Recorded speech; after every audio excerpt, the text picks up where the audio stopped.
te podría decir que con las mujeres siempre tienes que pensar en el diagnóstico diferencial.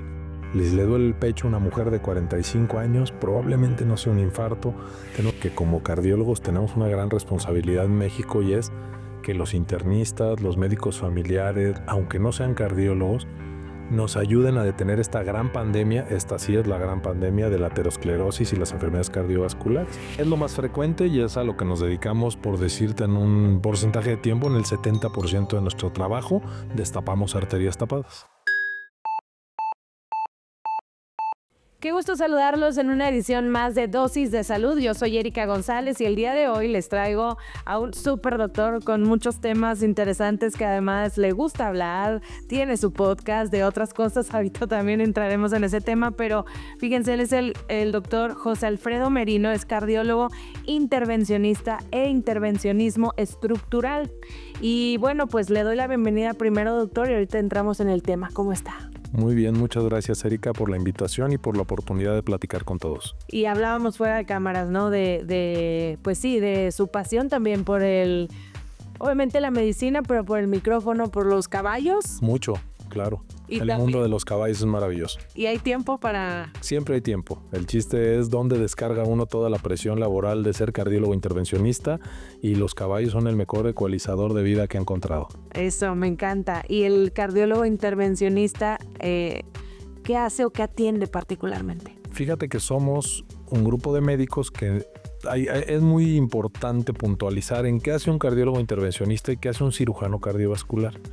Un cirujano cardiovascular se formó en la cirugía, después hizo cirugía cardiovascular y es el que te abre el pecho y te opera el corazón directamente. Okay. Nosotros hacemos lo que hacen los cirujanos cardiovasculares a través de punciones arteriales con pacientes despiertos con técnicas de mínima invasión. Nosotros, a diferencia de ellos, estudiamos cardiología clínica y después intervencionismo cardiovascular para destapar arterias, cambiar válvulas, poner marcapasos, todo lo que se hace invasivo en la cardiología, pero que no es una cirugía mayor de corazón abierto. Ok, o sea, es el mismo, se puede obtener el mismo resultado totalmente con diferentes. Así es. Ok, y hablar del corazón, yo creo que como muchos de ustedes nos viene a la mente infartos, o esto que acabas de decir de una arteria tapada, es lo más común, me imagino. Es lo más frecuente y es a lo que nos dedicamos, por decirte, en un porcentaje de tiempo, en el 70% de nuestro trabajo, destapamos arterias tapadas. Ok, ¿y tiene que ver el género, por ejemplo, es más común en los hombres, es más común en las mujeres? Fíjate que hasta cierta edad esto va teniendo una progresión de edad. Afortunadamente las mujeres, que son indestructibles, por cierto, tienen la protección hormonal que traen desde la infancia y obviamente adolescencia y juventud, que esto les evita muchos problemas con riesgo cardiovascular y colesterol a edades tempranas. A diferencia de los hombres, que van desarrollando factores de riesgo cardiovascular, ¿qué son estos? Pues comer mal, la presión alta, fumar, todos estos factores que te alteran el árbol arterial. Y entonces vas caminando por esos factores y a los hombres más o menos entre los 45 y 50 años les empieza a detonar el máximo riesgo hasta los 65 o 70 de tener un problema cardíaco, un infarto o lo que se conoce común y vulgarmente como un ataque cardíaco, que realmente es un infarto al miocardio. Ok. Las mujeres, con la protección hormonal que tienen, viene la menopausia hormonal, viene el climaterio, que es ese periodo en donde vienen 3 años de baja hormonal, y 10 años después emparejan a los hombres en riesgo cardiovascular. Entonces las mujeres entre los 55 y los 65 años empiezan a tener un riesgo aumentado. Ok, qué interesante. Y sí, porque hemos escuchado que es más común lo de los hombres, que a los 40 es fulminante y todo esto. Entre más temprano, ¿es más fuerte? Yo creo que no, y no creo de manera metafísica, sino creo por todo el bagaje académico que tenemos.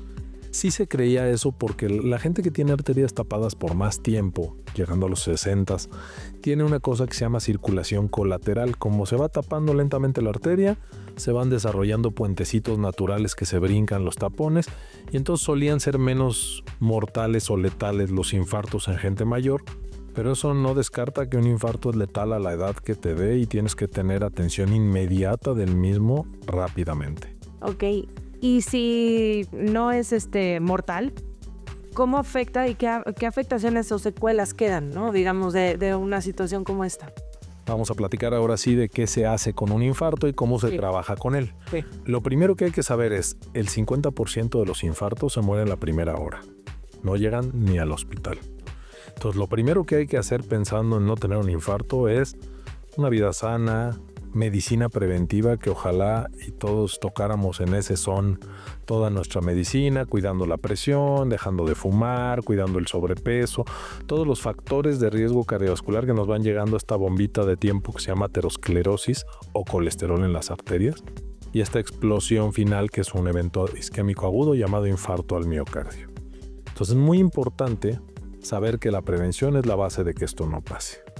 Ya que llegó el infarto, como te digo, el 50% en la primera hora fallece desgraciadamente, pero los que alcanzan el hospital empiezan a tener opciones terapéuticas diferentes.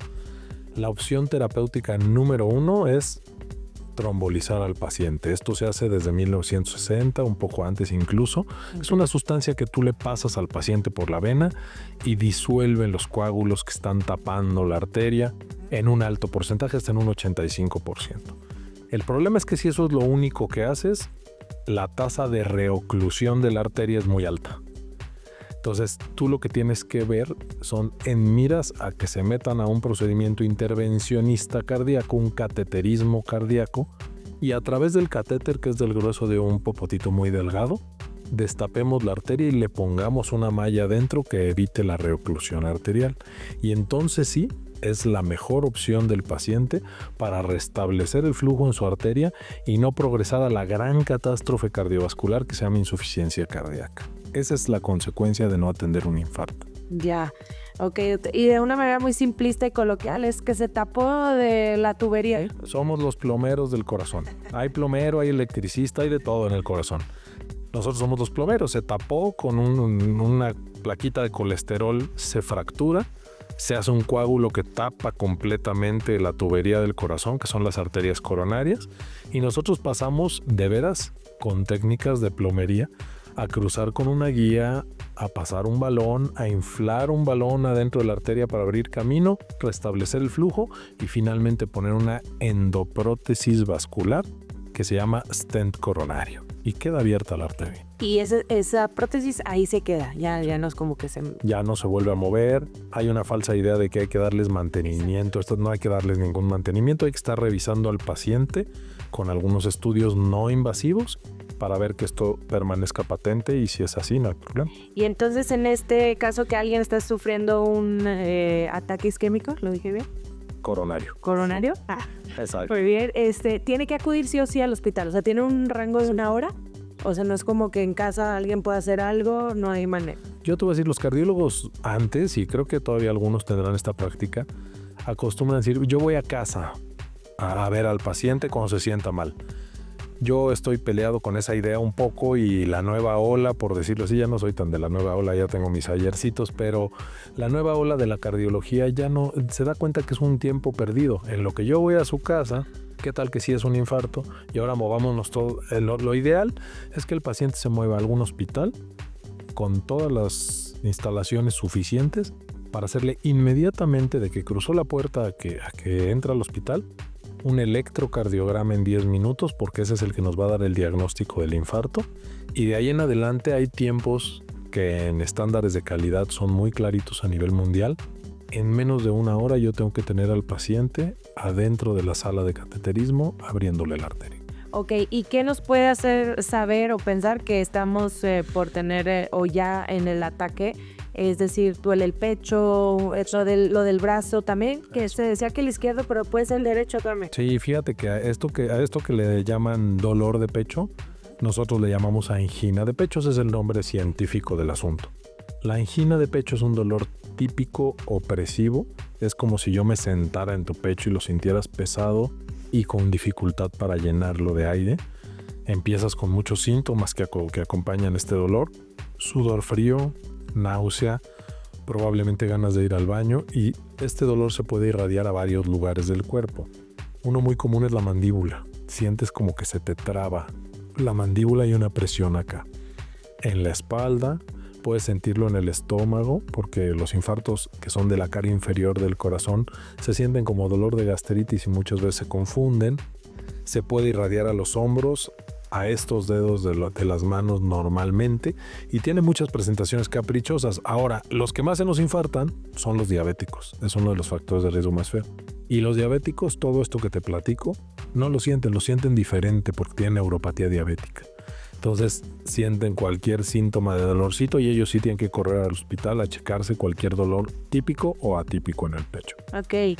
Y pasado el tiempo y con un cateterismo y demás y las intervenciones, ¿se puede volver a la actividad que se tenía antes de manera habitual? Sí, claro. Con una, ¿cómo se llama? Terapia. Rehabilitación cardíaca. Sí. Hay programas de rehabilitación cardíaca que todos los cardiólogos deberíamos de referir a nuestros pacientes para allá y centros muy serios en México para hacerlo. Y la verdad es que eso es lo que después de un cateterismo, una cirugía cardíaca o cualquier intervención coronaria o no coronaria, restablece la función cardíaca normal y mejora las cosas en términos de capacidad de vida normal para un paciente. Ok, ¿aquí no hay tema genético o sí?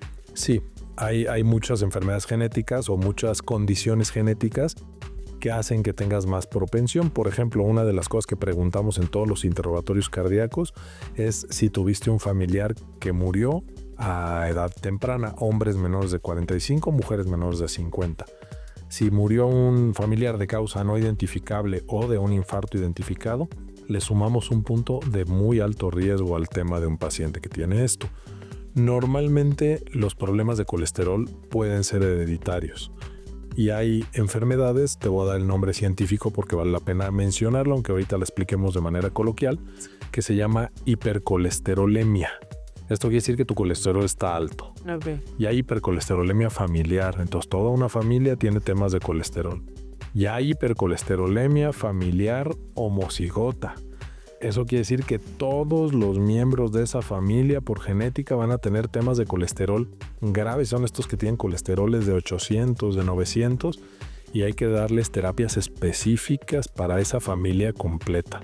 Y la más frecuente, que es la dislipidemia aterogénica, que es la que tenemos por ser etnia mexicana.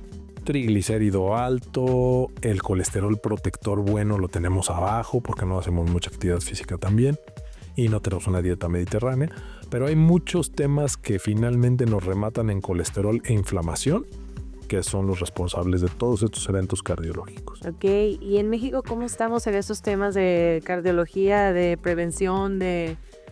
Mira, la cardiología mexicana típicamente es excelente desde cuando el maestro Ignacio Chávez fundó el Instituto Nacional de Cardiología, y no él, la verdad es que me cansaría de mencionarte cardiólogos muy buenos.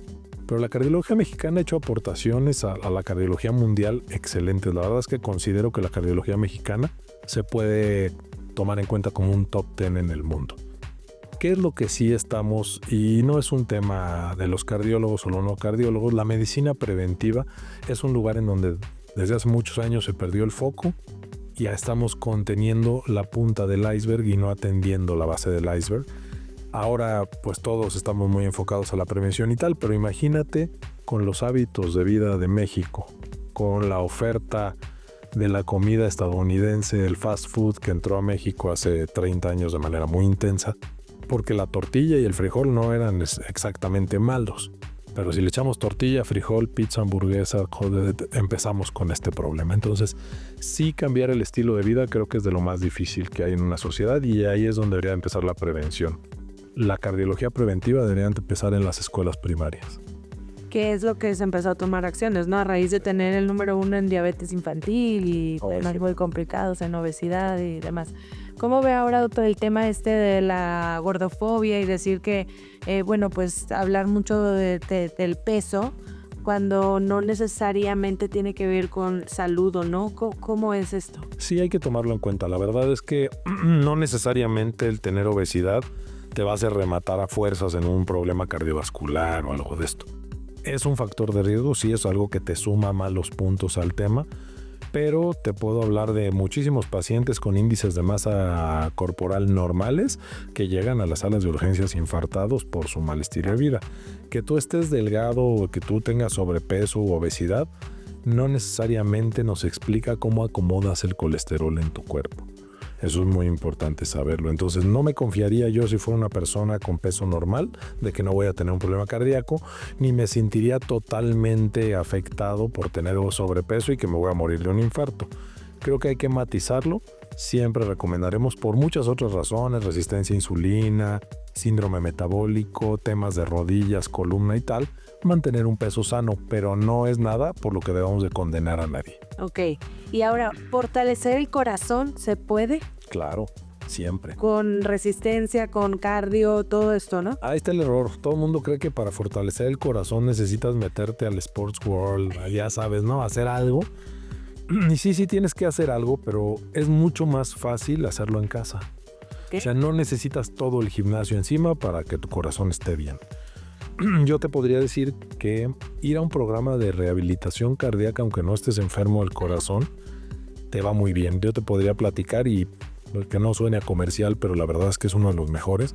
Jorge Lara, nuestro rehabilitador cardíaco del Centro Médico Nacional 20 de noviembre, y que además tiene varios centros de rehabilitación cardíaca privados en la ciudad, lo hace muy bien y mandas gente sana que nunca ha tenido el problema y él te dice, en este rango de frecuencia estás entrenando al corazón, con este ejercicio estás desarrollando circulación colateral, aquí está tu zona de pérdida de grasa, te pone realmente el corazón a tono con el ejercicio, precisamente para que fortalezcas el corazón y desarrolles estos puentes naturales que hacían los viejitos para que si algún día desgraciadamente tienes un infarto, este no sea fatal o tenga menos consecuencias para ti. Genial.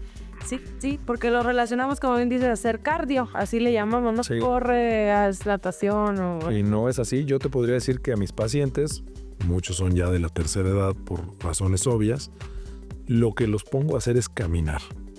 Y con que tú camines en casa 20 minutos durante 4 veces a la semana, estás cumpliendo con un entrenamiento cardiovascular leve, adecuado para cuidar tu corazón. Movernos, hay que mover. Sí, no es, la gente va como loca a la caminadora y se pone en el máximo y la inclinación y a correr y a sudar como loco. Eso no necesariamente te está haciendo bien al corazón, a lo mejor te está haciendo bien a la cabeza, pero no al corazón. Y esta parte en la que caminar 20 minutos 4 veces a la semana te cuida el corazón es muy importante. Cuando me dicen los pacientes, ¿qué hago, doctor? Entonces me compro un reloj de... Nada. Es muy sencillo. Tenemos que facilitarles, sobre todo a nuestros señores mayores, cómo hacer ejercicio sin sentirse muy tecnologizados, ¿sabes? De acuerdo. Entonces los pongo a caminar y le digo, hable y camine. Y usted tiene que ir a la velocidad en la que pueda hablar y que no se le corten las palabras. Y con poco a poco van caminando más rápido y pudiendo hablar más. Y eso se llama acondicionamiento. Okay. Y les va muy bien. Y además se vuelve una dinámica de pareja o de padre-hijo porque salen a caminar en grupo o en pareja. Y se vuelve una dinámica psicológica y socialmente muy agradable para ellos. Totalmente, que lo hemos ido perdiendo, ¿no? Por hábitos y demás. Cuando hablan, perdón. Ahora, todo el mundo dice, oiga, doctor, pero yo camino todo el día. Yo fui a la tienda, fui a lo... Si tú te detienes, aunque sea cruzar el semáforo cuando estás caminando, ya no sirvió nada. Ah, buen punto. Es una caminata constante que dure 20 minutos en un parquecito en el patio de tu casa, en la caminadora de tu casa enfrente de la serie que más te guste, tampoco pasa nada, pero sí que sea constante sin detenerse a nada. Ok, ya, buen punto. Sí. Me estoy acordando ahí de mi esposo que dice, ya fui, ya subí, bajé. No, pero no se cuenta. Le voy a decir, ya me dijo el doctor. Y luego, por otro lado, también, cuando hay arritmia, por ejemplo, eso que viene a veces congénito también, ¿afecta después en la adultez? ¿Hay que atenderlo? O... Arritmias hay muchísimas. Mira, yo tengo muchas consultas de cardiopediatría en mi consultorio. No soy cardiopediatra, pero hay cosas que podemos resolver como cardiología general. Que dices que el pediatra le tomó un electro o le escuchó el ritmo al niño y encontró una arritmia que debiera un cardiólogo. Todos los niños tienen una cosa que se llama arritmia respiratoria y es normal, totalmente normal, esperable por la edad. Conforme empezamos a cumplir años y a pasar en las etapas de la vida, se va disminuyendo esta variabilidad respiratoria del latido cardíaco, pero hasta ahí es normal. Arritmias malas, por ejemplo, hay muchas. Hay síndromes de Wolff-Parkinson-White, fibrilación auricular. Hay muchas arritmias a las que sí hay que ponerles atención cardiológica. Pero la famosa arritmia esa de que somos niños y luego...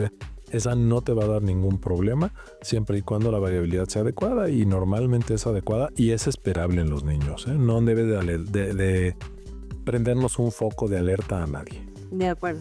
Y cuando se acelera el corazón y sentimos esto en el pecho, literal, ¿la respiración es la que puede ayudarnos a controlarlo? Puede ser y normalmente en gente joven son crisis de ansiedad o ataques de pánico. Eso. Y en ese momento lo que tienes que hacer no es controlar el corazón es un órgano efector final. Tienes que controlar la crisis de ansiedad y normalmente meditación, yoga, respiración, cualquier cuestión, o incluso ya cuando es mucho más la ansiedad y los ataques de pánico, el advice profesional de un psiquiatra para usar ansiolíticos y manejar esto de otra manera, pero normalmente no es el corazón el que está molestando y tenemos muchas consultas en urgencias por este problema. Sienten que se están infartando, obviamente si ya te sientes mal, ya tienes ansiedad, ya te dio un ataque de pánico y ahora sientes que te estás infartando, pues esto se perpetúa y acabas en urgencias de manera innecesaria, por supuesto. Y el corazón que solo está reaccionando, o sea, está trabajando. Está trabajando por el golpe de adrenalina que tú le diste, por la mala respiración que estás teniendo, por muchas razones. Ya, y ahora hay algo que también en cuanto a la alimentación favorezca, que debamos saber que favorezca al corazón. Sí, muchísimas cosas. Ahí entraste yo creo que a la piedra angular de lo que debe ser en México. Hay muchos mitos y a mí me encantan esos y en las consultas los manejo mucho con los pacientes. Por supuesto que demostrado y por mucho, la dieta DASH. ¿Qué quiere decir dieta DASH? Es un acrónimo de siglas que quiere decir Dietary Actions to Stop Hypertension. Okay. Es todas las acciones dietéticas que debes de hacer para detener la hipertensión, pero asimismo, dieta DASH combinada te va a dar una dieta mediterránea maravillosa. Y ahí empiezan los mitos. Dicen, es que yo como aceite de oliva. Fíjese que yo freí mis papas con aceite de oliva. Y entonces el aceite de oliva es muy muy bueno en la dieta mediterránea crudo. Caliente. Sí. Exacto. Si tú lo fríes, entonces se vuelve más malo que el que usas ahora, ¿no? Esos son detallitos que siempre hay que puntualizarle a los pacientes. Y por ejemplo, seguramente has caminado en uno de nuestros folclóricos tianguis de México y has visto el puesto que vende peltre. Y has visto que venden un botecito especial para echar tu aceite usado, porque trae lo bueno del pescado y la proteína. Las abuelitas lo usaban mucho y volvían a cocinar con ese aceite por la proteína. Lo peor que le puede hacer al corazón es el aceite reusado. Ahora, ¿cuántos puestos de calle o cuántos lugares donde comes reusan el aceite por muchas razones idiosincráticas de nuestro país? Entonces, eso sería algo que yo sí evitaría al 100%. Aceite reciclado, nunca. Y por supuesto, pues todas las azúcares simples, los panes, las papas fritas que no son papas realmente, todas las harinas, sí hay que moderarlas. Si te vas a consumir vegetales, ensaladas, la carne de puerco que han satanizado tantos años no es tan mala, no es de hecho nada mala. Es peor un pollo con el cuero con el que se cocina que un buen lomo de cerdo bien hecho. Entonces hay mucha desinformación en la dieta que no necesariamente es dañina y la gente le evita. Hay que saberle a esto. Está lleno de mitos y de recomendaciones de la comadre y la abuelita. La dieta sana cardiovascular. Exactamente. Y ahora, ¿en menores es común un infarto? No es común. No, en menores es muy poco común un infarto. En menores lo que vas a encontrar son temas de disautonomías, cuestiones más de comportamiento del sistema cardiovascular que una enfermedad como tal. O vas a encontrar en los niños muy chiquitos las cardiopatías congénitas, los errores del desarrollo en el útero materno. Pero esos son otro boleto. Los infartos no son comunes en niños. A mí me tocó en mi formación de cardiólogo ver un infarto en un niño de 8 años, pero tenía esta condición que platicábamos. Dislipidemia familiar homocigota y pues obviamente a los 8 años ya era como un corazón de un señor de 70, ¿no? Sí, un caso aislado. Un caso aislado, pero no es algo que frecuentemente debemos esperar. Ok, pero sí, o sea, va incrementando el tamaño del corazón según vamos creciendo y entonces también desde temprana edad, pues esto que llamamos de la alimentación, de la actividad física y demás, pues van a ser como consecuencia en la adultez algo bueno. Va impactando en algo positivo si tú cuidas tu dieta, por supuesto. Ahora, te voy a decir que sí he visto y eso ahí vale la pena tomar en cuenta y ahí no hablaré de marcas, pero sí de producto. Me ha tocado ver ya 2 infartos en estos últimos 2 años por consumir bebidas energéticas con taurina y cafeína. Entonces esto sí hace que el corazón se apriete de buena manera, sí estresa mucho al miocardio, al músculo cardíaco y las arterias del corazón se pueden apachurrar por el mismo estrés del corazón y producir infartos. Entonces no es nada recomendable las bebidas energéticas si no se tiene un advice cardiológico previo de cómo se consuman, de no excederse en ellas, eso sí es muy importante tomarlo en cuenta. Y existen porque finalmente te ponen la leyenda y ya es bajo tu responsabilidad, me imagino, ¿no? Igual que las de los cigarros. Hasta la rata te pone. Y aún así secos. Sí. Claro, es fuerte porque a alguien no le impacta, pero a alguien, como tú dices, que no se revisó y tiene algo, pues ahí... Y es de inmediato igual. O sea, mi duda es, cuando se aprieta el corazón, igual está este rango de 1 hora para poder acudir al... Todos los infartos tienen la hora de oro o de golden hour que manejan los en Estados Unidos. Y hay que correr con cualquier dolor de pecho, hay que descartar la única causa mortal, que es el infarto. Ya si fue gastritis, si fue músculo, no te va a pasar mucho más. Pero sí hay que descartar la mortal. Y el alcohol, ahorita que hablamos de las bebidas energéticas, que luego también se llegan a mezclar con el alcohol. Peor, por supuesto. Peor aún. Sí, claro. La cafeína.